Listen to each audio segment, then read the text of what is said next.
Recently, I showed you guys a very strong Stasis build that is quote-unquote busted and will be relatively unaffected by the nerfs coming Thursday. Now, even though I know some individuals love to point out me quote-unquote crutching Stasis, and I love to lean into that meme, today and for the next few videos, we're going to focus on some exciting light subclasses and my take on how to make them compete with Stasis, especially after the nerfs, which should hopefully open something up for them. I'm a hunter main, so my expertise is in the hunter, so I'll be mainly looking at those subclasses, although I do have some ideas for the Titan and Warlock that I might touch on as well. But today we're starting with Gunslinger, and this is my version or build of the Gunslinger that I firmly believe can compete with Stasis after the upcoming nerfs. So of course there are 3 subclass trees on the Gunslinger. I don't believe Blade Barrage is very good or reliable. It doesn't have a phenomenal neutral game, nor does the super do anything incredibly well either. So that's out of the equation for me. Top tree Gunslinger is good, but it gets very bad damage drop off now due to apparently a bug with it being tied to 120 RPM hand cannon range.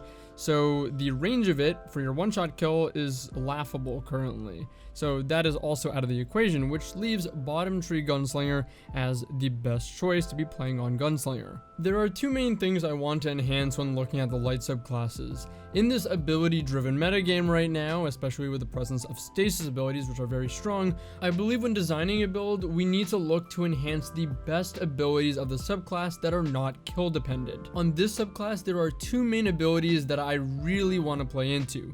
Practice makes perfect and the weighted knife. Practice makes perfect gets you to your super faster, reducing the cooldown of it simply from landing headshots, not getting kills, and the weighted knife is an incredibly powerful one-hit kill ability, albeit it does take a little bit more skill to pull off, but we're gonna look to play into this as well. A big difference between the Stasis subclasses and the light subclasses are their ability cooldowns. The light subclasses have faster ability cooldowns, including their super. So for me, I think it's important, especially for Trials, playing at a top level, that we double down on this. We've seen Chaos Reach shake up the meta by doing this, getting your super very quickly, and it's a shutdown super, and being able to recycle that through canceling it and then complementing that with a high intellect stat. I want to adopt that same mentality for this Gunslinger skill tree. It's a roaming shutdown super that deals with the Stasis supers pretty well, considering it works at range and you don't have to get into the proximity of those Stasis supers, and having a super early on really puts a lot of pressure on your opponent. So for those 2 reasons, those 2 abilities that I really want to enhance, we're going to be using the Arthrys Embrace exotic. This has inherent synergy with the other perk we're trying to take advantage of, which is Practice Makes Perfect, because landing rapid precision hits, not kills, just hits, so you're activating both the Practice Makes Perfect and this at the same time, gives your weighted knife a significant damage bonus that's enough to one-shot to the body, and even use it to headshot supers, I believe. It also gives the throwing knife more aim assist, especially on bounces, so you can actually even use this for ricochet. It's pretty ridiculous, almost like a shuriken, I want to say. But taking a very powerful one-shot potential ability and making it easier as a whole is really what we want to do to bring our subclass potency and our abilities up to the level of lethality and potential that Stasis has. This exotic does that perfectly while having synergy with our other perk that we want to take advantage of. And of course, we want this all to be done without requiring a kill, because in 3v3, when we're playing in Trials or at a higher level, once you get a kill, you already have such a significant advantage in the round. We're looking for things to enable you to get that quick, easy pick to then be able to close out the round and have an advantage. On this build, we're going to want to go for as high intellect as possible. On the build I was using, I used 9 intellect. The difference between 9 and 10 intellect is only 4 seconds, so I'm not sure if you want to go that high, but if you can and you would like to, go for it. It's all gravy after that, because the 9 or 10 intellect or high intellect is going to be stacking with the reduced cooldown of Practice Makes Perfect, getting us some very, very quick supers. And that's what we want. We want to be able to get to Golden Gun very quickly to put pressure on our opponents, because they should be farther away from their supers, considering if we're going against Stasis, it will have a long longer cooldown. For our primary weapon, you have a few different options. In this build, in the gameplay, I was using an auto rifle, Chroma Rush, or Bad Juju, just to have a little bit more fun synergy with Practice Makes Perfect, getting rapid headshots, and with Bad Juju, it's a weapon that inherently gives us super energy as well. While this is fun and synergistic, it's not the most competitive. If you're looking to be a little bit more competitive in the metagame, I suggest using a hand cannon in the kinetic slot, but you can get one with Thresh. Of course, you're free to use a 120 or whatever you see fit, but Fatebringer is actually able to roll with Thresh on it and is a top tier legendary hand cannon. Hand cannons also do get a very great benefit from if you do happen to get a headshot kill and get the stability bonus and handling bonus from this subclass tree.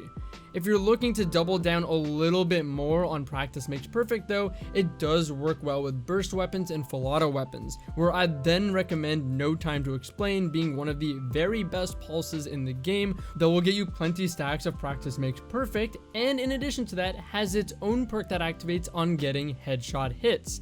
So it has further synergy with this build. Even though it's not directly getting you super energy or more of it for each kill, you are passively gaining more and passively gaining lethality on the weapon. For my special weapon, I opted in to use a Retrofuturist with Thresh on it. This is because I always want a lightweight frame weapon to boost my sprint speed and reduce my dodge cooldown without having to invest as much into it. I actually found through using the Retrofuturist roll I have that I actually like it better than the 7th Seraph. It's pretty crazy. I'm gonna do a video on that sometime in the future. As far as the stat splits I was able to achieve, I got 7, 5, 9, 4, 9, 5, so that's 7 mobility, and that turns into 9 when I have my Retrofuturist out or my lightweight weapon out, 5 resilience to stop 120s and make them 2 head 1 body, 9 recovery, as that's the lowest I would say you can possibly go. 4 discipline, I love the grenades on this subclass, but I believe they are the least important of our stats here.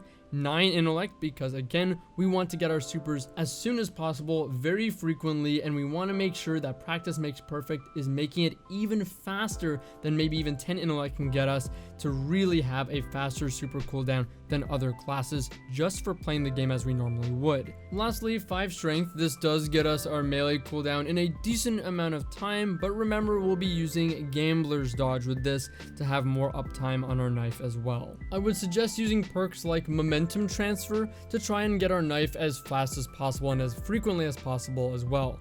We want that to be our main lethal ability that can net us some really quick picks, similarly to how Stasis allows you to do that with relatively low effort on those subclasses. We want our own version of that, and our knife with the enhanced damage boost from just getting headshots is going to be that. So finally, just to confirm the idea of how this will play, is we get to play the game anyways, build headshots that both count towards our weapons and count towards our supers just for landing shots and staying alive. We have a shotgun that'll boost our dodge cooldown and get us more super energy on top of that. While farming super energy off of headshots and getting a faster super than probably even 10 intellects could give us, we're also enhancing our main lethal ability to be even stronger and easier to get a quick pick and get the advantage for the round. Ideally, we get first super that is a range shutdown super and plays around Stasis well and creates more orbs for our team to be the catalyst for our team and really start snowballing. This is what I think is the strongest Gunslinger build right now,